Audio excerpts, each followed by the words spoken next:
Para peserta didik kalian, sekarang kita masuk kepada sifat koligatif larutan yang pertama, yaitu penurunan tekanan uap larutan.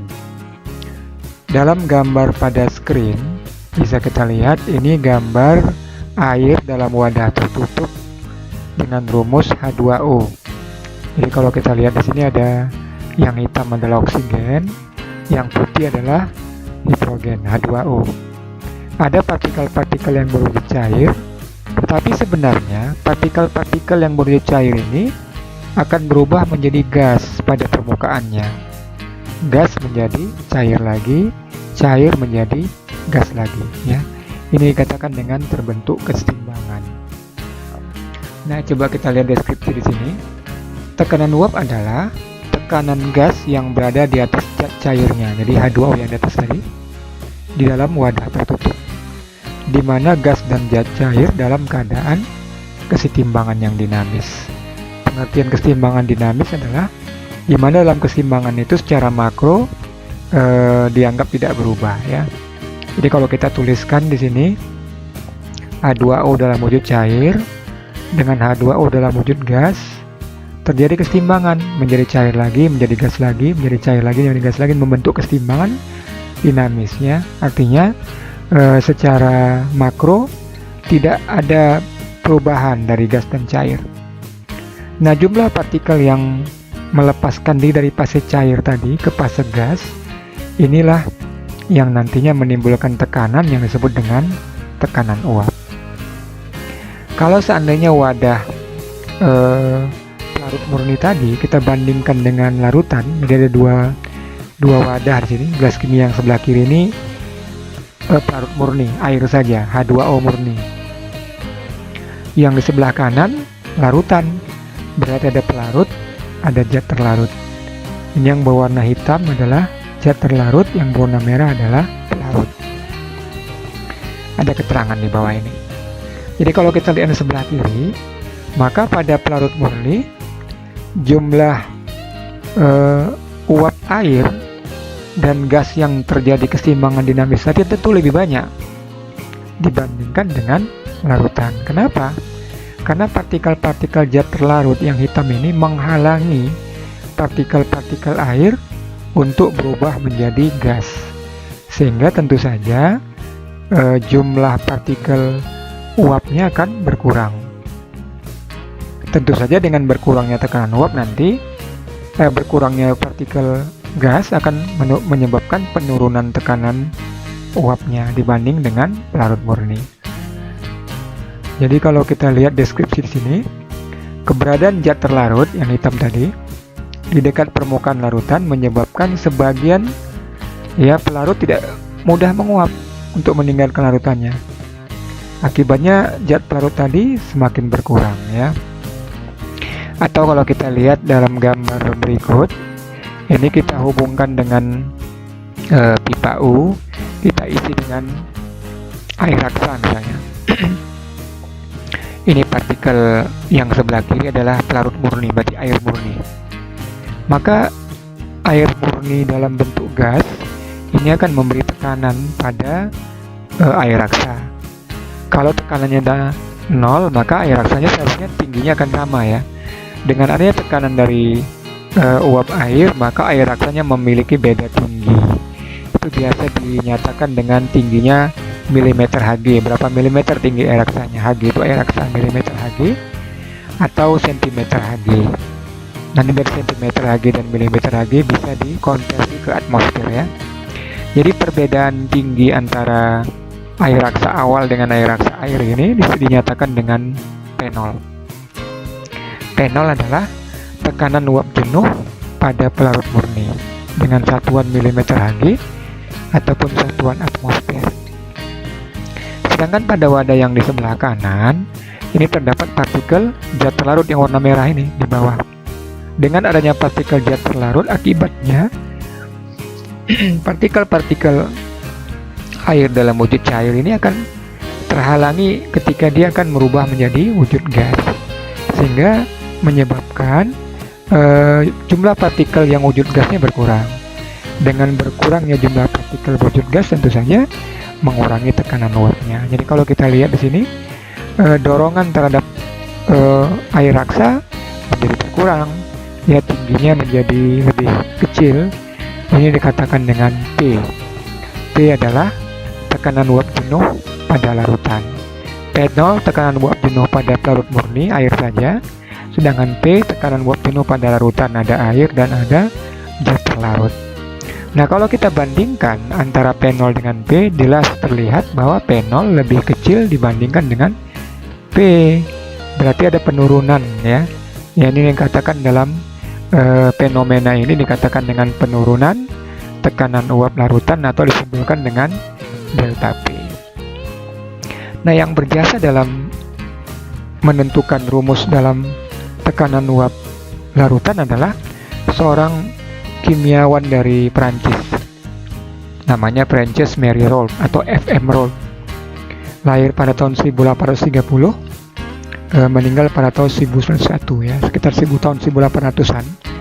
Maka si FM Rolle ini melakukan percobaan menggunakan air dengan zat larut yang berbeda-beda pada larutan yang bersifat non volatil. Ternyata dari hasil percobaannya, ini tekanan uap air murni pada suhu 20 kan 17,54 ya. Lalu dia buat beberapa zat terlarut. Ada glikol 0,01, ada urea 0,01, 0, dan seterusnya. Dari hasil eksperimennya didapatlah tekanan uap larutan sebesar tabel yang di nomor 5 ya. Glikol 0,01 17,36, glikol 0,02 17,18, urea 0,1 17,36, urea 0,02 17,18. Nah, ternyata setelah hasil penelitiannya ini, ketika dibandingkan antara P dibandingkan dengan P0, ternyata harganya yang di tabel yang sebelah kanan sama dengan XP. Jadi P dikurang P0 itu harganya sama dengan XP.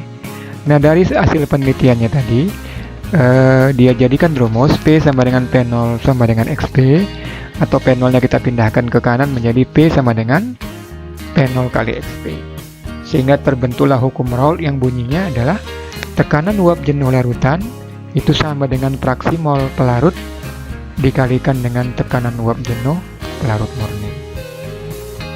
Ini rumus si penurunan tekanan uap yang pertama. Kita perhatikan rumus yang kedua dari diagram ya. Ini ada diagram PT. P itu tekanan, pressure, T itu suhu, air. Jadi air yang berwarna garis hijau ya, ini namanya air atau pelarut murni atau H2O. Ada yang garis putus-putus merah, ini larutan. Jadi yang warna hijau air murni, yang warna merah ini larutan. Berarti ada air, ada terlarut ya. Nah, ada 3 fase di sini. Fase padat yang sebelah kiri, fase cair yang di tengah, fase gas yang di bawah. Ketika air yang warna hijau kita panaskan, atau air dengan gula kita panaskan, maka pada suhu 100 derajat Celcius, ternyata tekanan air murni itu 1 atmosfer ya, atau kita nyatakan dengan P0. P0 adalah tekanan uap jenuh pelarut murni. Sedangkan yang warna merah ini dikatakan dengan P, tekanan uap larutan. Jadi pada suhu 100, yang hijau itu dinamakan dengan tekanan uap larut murni, yang merah dikatakan dengan tekanan uap larutan. Nah, selisih antara P0 dengan P ini dikatakan dengan delta P, yaitu penurunan tekanan uap. Coba dengan lebih jelas kita gambarkan ya, dengan menyingkat tadi. Pada suhu 100, pada pelarut murni, grafik yang di atas dikatakan dengan P0, grafik larutan dikatakan dengan P, maka delta P itu adalah selisih dari P0 dengan P. Maka didapatlah rumus delta P sama dengan P0 kurang P. Ini rumus tekanan uap yang kedua. Nah, untuk menentukan rumus yang ketiga ya, dari rumus yang pertama dan kedua ini kita substitusikan. Tapi ingat, sebelumnya udah kita pelajari tentang fraksi mol. ada namanya fraksi mol pelarut. Rumusnya mol pelarut per mol pelarut tambah mol terlarut. Ada fraksi mol terlarut, berarti mol terlarut per mol pelarut tambah mol terlarut. Kalau kita tambahkan fraksi mol pelarut ditambah fraksi mol terlarut sama dengan 1. Atau fraksi mol terlarut sama dengan 1 dikurang fraksi mol pelarut. XT sama dengan 1 kurang XP. Ini udah kita bahas yang lalu, ada contoh soal dan ada beberapa soal yang sudah dikoreksi. Nah, dari substitusi rumus-rumus yang sudah kita jelaskan tadi, kita ambil dari rumus yang kedua. Delta P sama dengan P0 kurang P. P-nya kita substitusi dengan rumus pertama, yaitu P0 kali XP. Sehingga dapat dituliskan delta P sama dengan P0 kurang P-nya kita substitusi dari rumus pertama, P0 kali XP.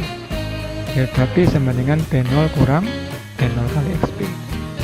Nah, karena ada sama-sama P0, P0-nya kita keluarkan, ya, sehingga delta P sama dengan P0 dikali 1 kurang XP. Jadi kalau kita kembalikan, P0 kali 1 P0 kurang P0 kali XP, P0 XP. P0 kali 1 P0 dikurang P0 kali XP, P0 XP. Ya, bisa diikut ya. Nah, dari rumus fraksi mol terlarut yang di sebelah kanan dapat dinyatakan bahwa 1 kurang XP itu sama dengan XT. Jadi kita gantikan dengan XT ya. Sehingga didapatlah rumus yang ketiga, delta P sama dengan P0 kali XT. Ini rumus yang ketiga dari sifat penurunan tekanan uap. Jadi diingat, rumus-rumus inilah nanti yang kita gunakan dalam menyelesaikan soal-soal yang berhubungan dengan penurunan tekanan uap. Nah, coba kita lihat contoh soal berikut. Ini Bapak ambil dari buku BSE tentang penurunan tekanan uap. Nanti bisa dilihat dalam Google Classroom ya, sudah di-share begitu. Sebanyak 648 gram sukrosa C12H22O11 dilarutkan dalam 1 kg air. Nah, di sini harus kita bedakan yang mana pelarut, mana terlarut. Mungkin karena air langsung kita tahu ini pelarutnya. Sukrosa itu kan gula ya, berarti terlarutnya. Tapi kalau seandainya kita tidak bisa pahami, misalnya sini naftalen, pelarutnya benzena, nggak tahu kita mana yang pelarut mana terlarut, kita lihat dari masanya ya. Massa yang lebih banyak pelarut, ini 1 kilo berarti pelarut. Massa yang lebih sedikit berarti terlarut, ini baru 648 ya. Nah, mula-mula kita tentukan dulu mol terlarut dan mol pelarut. Berarti mol terlarut sukrosa ya. Kita hitung mol terlarut, massa per massa molar. Massanya 648 gram. Massa molarnya kita hitung dari MR-nya ya. Jadi 12 kali 12 tambah 22 kali 1 tambah 11 kali 16 dapat 342 gram per mol. Kita bagikan 684 gram dibagi 342 gram per mol, didapatlah mol terlarut atau mol sukrosanya sebesar 2 mol. Selanjutnya kita hitung mol pelarut. Mol pelarut itu adalah mol air ya. Rumusnya sama, massa per massa molar. Masanya 1 kilo berarti 1 gram. Massa molar airnya berarti H2O ya. 2 kali 1 tambah 16 berarti 18. Ketika dibagikan 1000 gram dibagi 18 gram per mol, maka didapat mol pelarut sebesar 55,6 mol. Nah, setelah didapat mol terlarut dan mol pelarut, maka bisa kita hitung fraksi mol pelarut. Ya, rumusnya adalah mol pelarut per mol pelarut ditambah mol pelarut. Tinggal masukkan aja angka-angkanya ya. Mol pelarut 55,6 dibagi 55,6 tambah 2 berarti 55,6 per 57,6 dibagikan dapatnya 0,965. Nah, setelah dapat fraksi mol pelarut, bisa kita cari tekanan uap larutannya atau P dengan rumus yang sudah kita jelaskan sebelumnya. P sama dengan XP dikali P0 ya. XP nya tadi 0,965, P0 nya dikasih tahu dalam soal. Apa itu P0? Tekanan uap jenuh pelarut murni atau tekanan uap jenuh air sebesar 31,82 mm Hg. Maka setelah dikalikan dapatlah P nya atau tekanan uap larutan adalah 30,7 mm Hg. Nah, pertanyaan yang kedua adalah penurunan tekanan uap. Ini kita gunakan rumus yang kedua, yaitu delta P sama dengan P0 kurang P. Masukkan angka-angkanya. P0 dikasih tahu dalam soal 31,82. P tadi sudah didapat pada jawaban nomor A 30,7, kurangkan. Maka didapatlah penurunan tekanan uapnya sebesar 1,12 mm Hg. Nah, demikian contoh soal. Selanjutnya bisa ditambahkan dari materi yang pernah di-share di grup di Google Classroom ya, dan juga dari buku yang dipinjam dari sekolah ya, dicoba dilatih-latih lagi atau dari media lainnya.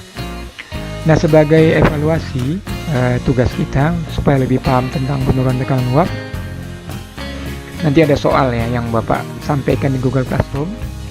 Di antaranya ada 3 soal ini. Ini dari buku BC di halaman 8. Coba dikerjakan sesuai dengan tenggat waktu yang ada. Demikian saja pembelajaran kita tentang penurunan tekanan uap. Terima kasih dan tetap semangat belajar. Assalamualaikum warahmatullahi wabarakatuh dan selamat pagi.